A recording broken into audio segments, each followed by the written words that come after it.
नमस्कार, आप देख रहे हैं मन्नत समाचार। आइए आपको दिखाते हैं आज की बड़ी खबर। मिशन शक्ति अभियान के अंतर्गत उत्तर प्रदेश राज्य महिला आयोग की सदस्य डॉक्टर हिमानी अग्रवाल ने खंड विकास ऊन की बाल विकास विभाग की सैकड़ों सेविकाओं को संबोधित किया। उनके यहां ऊन तहसील में पहुंचने पर उप जिलाधिकारी संदीप त्रिपाठी ने गुलदस्ता भेंट कर उनका स्वागत किया और फिर डॉक्टर हिमानी अग्रवाल ने कार्यक्रम का रिबन खोलकर उद्घाटन किया। उन्होंने कहा कि सरकार द्वारा चलाया गया मिशन शक्ति अभियान निरंतर एक नए युग और सशक्त समाज की स्थापना कर रहा है। इस मौके पर हिमानी अग्रवाल ने 17 सितंबर से एक माह के लिए चलाए जा रहे पोषण माह अभियान के अंतर्गत 3 गर्भवती महिलाओं की गोद भराई की तथा 3 छोटे बच्चों को अन्नप्राशन कराया और कुपोषित बच्चों को पोषण पोटली का वितरण किया। इस मौके पर बाल विकास विभाग की सेविकाओं द्वारा निकाली गई जागरूक रैली का भी डॉक्टर हिमानी अग्रवाल ने नेतृत्व किया। इस मौके पर उप जिलाधिकारी Sandeep Tripathi, one stop centre Shamli की इंचार्ज गजाला मैम और शामली महिला थाना प्रभारी मोनिका चौधरी, महिला उप निरीक्षक शिवानी चौधरी तथा जिला कार्यक्रम अधिकारी यामिनी राजन पटेल आदि ने कार्यक्रम को संबोधित करते हुए नारी सशक्तिकरण के प्रति योजनाओं की जानकारी दी। शामली से जिला प्रभारी सलेख चंद्र वर्मा की रिपोर्ट। बहुत बहुत अभिनंदन एवं स्वागत करती हूँ और बहुत इस पखवाड़े में, इस महीने में जो मैडम का आगमन हुआ है वो हमारे लिए बहुत ही सराहनीय है, हमारे लिए बहुत मोटिवेशन है। जैसा कि मिशन शक्ति अभियान 5 का प्रारंभ हुआ है 22 तारीख से और अगले 3 महीने तक प्रारंभ इसका चलेगा। तो इस 1 महीने तक हमारा मिशन शक्ति प्रोग्राम पूरे उत्तर प्रदेश में हमारे जो मुख्यमंत्री महोदय श्री आदित्यनाथ योगी द्वारा जो चलाया जा रहा है, उसी के उनकी जो योजनाएं हैं, उन्होंने जो महिलाओं और हमारी छात्राओं और बालिकाओं बच्चियों के लिए जो योजनाएं बनाई हैं, इस 1 महीने हम घर घर, मोहल्ले मोहल्ले, अपना ब्लॉक, थाने वाइज या जहाँ जहाँ भी हमें मौका मिलेगा, हम जो शासन द्वारा योजनाएं चलाई जा रही हैं उनके बारे में विस्तृत रूप से बताएंगे, ताकि उनके अंदर, महिलाओं छात्राओं के अंदर सुरक्षा स्वावलंबन की भावना अच्छे से जागृत हो सके और वो निडर होके रात में दिन में अपने कार्यस्थल पर जा सके, अपना पढ़ाई कर सके जो बच्चियां हैं, और जो घर में भी महिलाएं रहती हैं वो आराम से अपने आप को महसूस कर सके। उसी के बारे में मैं जो अभियान चलाया जा रहा है उसके बारे में बताऊंगी।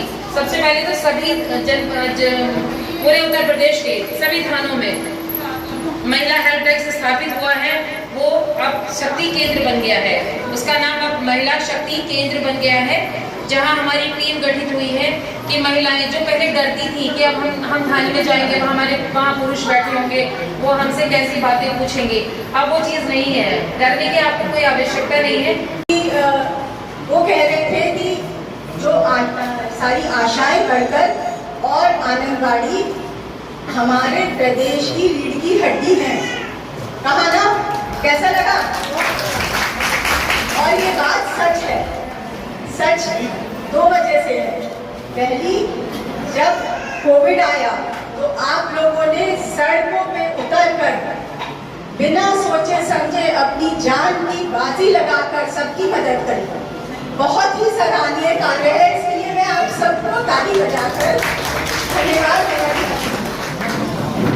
और दूसरा, आप जमीनी स्तर पर जुड़कर हमें उन महिलाओं से जोड़ती है जिस तक हमारी, और इसके लिए आपको शत शत नमन है।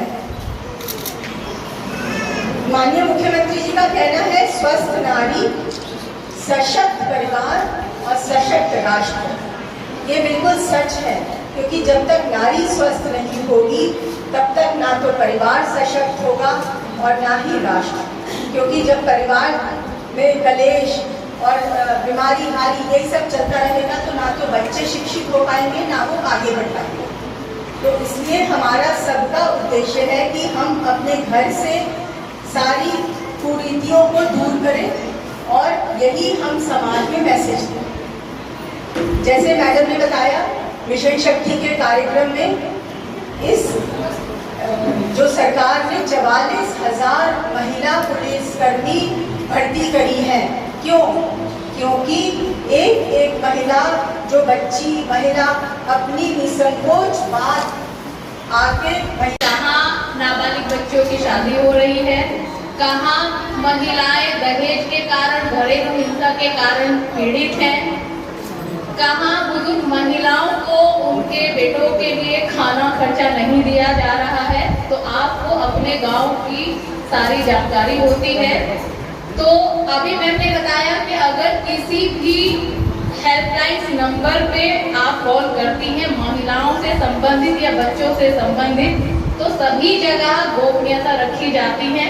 आप ये न डरें कि अगर हमने किसी महिला की मदद कर दी तो हमारा नाम आ जाएगा और हमारे खिलाफ भी कार्रवाई हो जाएगी, या गांव की राजनीति जो है वो हमारे पीछे पड़ जाएगी। तो इस तरह की सोच को रखते हुए आप गांव में काम ना करें। किसी की माँ होती है, महिला किसी की दादी होती है, यह बड़ा ही कठिन और चैलेंजिंग होता है कि कोई भी बच्ची जहाँ जन्मी है, जिनके साथ खेली है, जिनके साथ बड़ी हुई है, कुछ दिन के बाद किसी अन्य घर पर जाकर उसको अपना घर मान लेती है और वहाँ की जिम्मेदारियों को निभाती है। अब मैं बता दूँ आपसे कि जो बाबा भीमराव अंबेडकर जिनका संविधान में बड़ा योगदान रहा, उसका तहसील में कार्यक्रम रखा गया है महिला न्याय सशक्तिकरण को लेकर के। आप मुख्य अतिथि के यहाँ मौजूद हैं, तो क्या कुछ मतलब जो इसके बारे में बताया जाए? जैसा जी हमारी मुख्यमंत्री जी ने कहा है, स्वस्थ नारी स्वस्थ सशक्त राष्ट्र और सशक्त परिवार, उसी के अंतर्गत ये पोषक माह रखा गया है, जिसमें कि मिशन शक्ति और पोषक माह के अंतर्गत सारी योजनाएं आशा वर्कर और आंगनबाड़ियों के द्वारा जमीनी स्तर तक पहुंचाने की एक कोशिश की है। मैम, इसमें वहाँ नारी सशक्तिकरण की बात आती है तो वहाँ सबसे पहले मुझे यहीं पे इसी राज्य स्तर पे ही जानकारी मिली कि आंगनबाड़ी की ही समस्या है, जो आंगनबाड़ी वेतन की लेकर के है। क्या ऐसी कोई समस्या नहीं है। उन्होंने एक रिक्वेस्ट करी है कि उनका वेतन बढ़ाया जाए। ये तो देखिए एक आम बात है, हर जगह ही बोलता है, मैं भी कहीं काम करूँगी, मैं भी बोलूँगी मेरा वेतन बढ़ाया जाए। ऐसी कोई समस्या नहीं है। उन्होंने एक आगे तक पहुँचाने की बात कही थी कि हमारा थोड़ा सा वेतन बढ़ाया जाए। ठीक है, थैंक यू। खबरों में अब तक के लिए बस इतना ही। फिर होगी आपसे मुलाकात, तब तक के लिए नमस्कार और देखते रहिए मन्ना समाचार। ऐसे ही लेटेस्ट अपडेट पाने के लिए हमारे चैनल को सब्सक्राइब करें और तुरंत नोटिफिकेशन पाने के लिए बेल आइकन प्रेस करना ना भूलें। यदि आप हमें फेसबुक या इंस्टाग्राम के माध्यम से देख रहे हैं तो हमारे पेज को फॉलो जरूर करें। धन्यवाद।